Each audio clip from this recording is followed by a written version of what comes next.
Hi, how are you? So I promised you I would show you some pelvic floor exercises, and I have Judy Geiger here with me, and I've talked her into doing this for the last 10 minutes of her workout, and I'm sure she's thrilled. But we are going to use the Bender ball, and you guys have used this in my classes. If you were at Strong Camp, Leslie Bender came and gave us some really awesome exercises to use with the ball. If you don't have one, Amazon it, get it, because you need one of these. If you have a pillow, you can use a pillow for the exercises that we're going to do today, or you can use nothing at all. But this would be great if you have a small yoga ball or a Bender ball. The Bender ball, the reason we like it is it's grippy and it doesn't slip out of your skin as much. So the first thing you're going to do is you're going to do some diaphragmatic breathing, which we did in the video that I posted before, but we're going to do just 2 breaths just to show you what that's like. And then when you do this on your own, you're going to do about 5. So Judy, why don't you slide your legs that way just a little bit so that they can see you from the side. And I'm going to kind of be off camera a little bit. I'm going to start the breathing with her, and then I'm going to show her some exercises to do and give you guys some pointers on foot positioning and pelvic positioning, the pelvis. So anyway, let's start right there. It's perfect. Okay. Lay back down. So Judy is going to put one hand on her chest and one hand on her stomach, her abdomen. So she's going to take a deep breath in, and as she inhales, this hand is going to lift and this hand is going to remain relatively still. Okay, so Judy, go ahead and kind of take a deep breath in for about 5, 4, 3, 2, 1, and exhale. Good. So as you inhale, you want to kind of fill your rib cage up, expand it, fill your abdomen up with air, and then as you exhale, pull it all in like someone's tightening up with a corset. So let's do one more. Inhale and exhale. And you'll see even Judy, I can see that she does a little bit more chest breathing. So she would have to practice this because this is very hard for a lot of people to do that deep breathing because you want this to lift, not this. Let's just do one more, Judy. Okay. That's okay. And then exhale. Good. Good. Okay, so your ribcage did lift, so yes, she's going to practice this. She can feel it, and you guys will be able to feel it too. I think I did it in class right, though. Probably, I felt like I did. So now she's going to take her feet a little closer to her bottom, and I want her to just give me a bridge. So you can put your hands down next to your sides. And if you notice, she lifted really quickly. So that's a neutral bridge. There's nothing wrong with it, but I'm going to have you guys do an articulating bridge, which means vertebrae by vertebrae rolled up. And so let me go ahead and have you come right back down. And now I want you to start at your tailbone and vertebrae by vertebrae. Do you see the difference of holding that up? And she's going to do about 4 of those. So that's 1.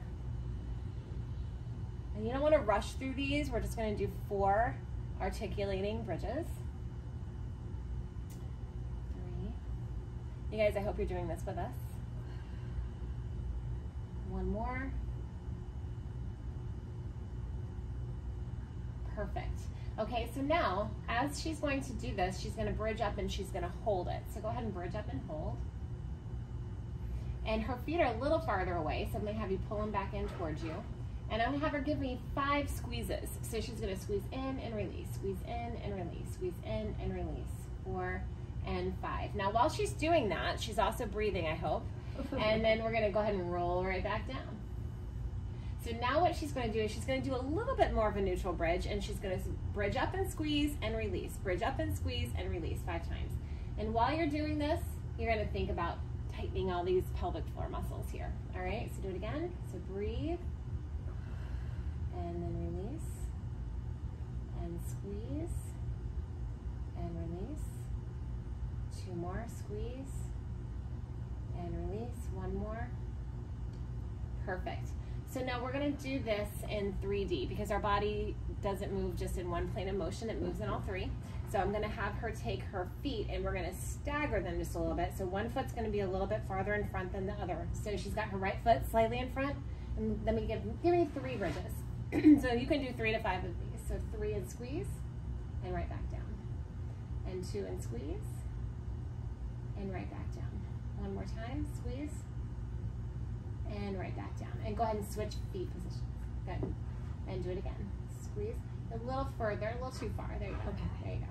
There and back. And I didn't tell Judy what she was doing today because I think it's better to be able to correct her in real time so that if you guys make the same mistakes, you can fix that too. Okay, so now we're going to go back to neutral position with the feet, but I'm going to have her turn her toes in.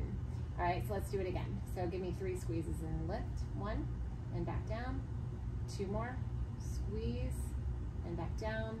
1 more, squeeze, and back down. Now her toes are gonna turn out. So external hip rotation right here, and do it again. Breathe, good. She's not holding her breath at all, I just know it. And 2, and 3, perfect, and come back down. So toes are back to neutral.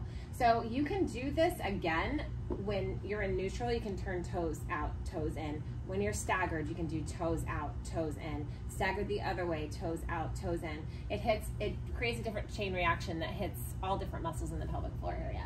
So that's just one exercise for the pelvic floor, and we're going to stop here, but I wanted to show you just the bridge series, and we'll do another video doing a plank series, but this is just something that you can start with, and this is great for right after you have a baby. This is great for just starting to help with any kind of urinary incontinence you might have. If you pee a little bit when you sneeze or you cough, these kind of exercises can help correct that. So do they feel a little bit difficult, a little bit different when you turn your toes in and turn out? So you turn on different muscle groups when you have your feet in different positions. So try that and tell us how you liked it.